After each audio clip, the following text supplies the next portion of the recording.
একদিন টুনি বলে, আমাদের এই আপেল গাছে বেশ বড় বড় আপেল হবে আর আমরা সবাই মজা করে খাবো। এই বলে টুনি সেখান থেকে চলে যায়।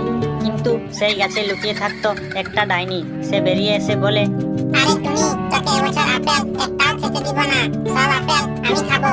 আর এই কথাটা টুনির ছানাকুটু আপেল গাছের তলায় দাঁড়িয়ে শুনে ফেলে।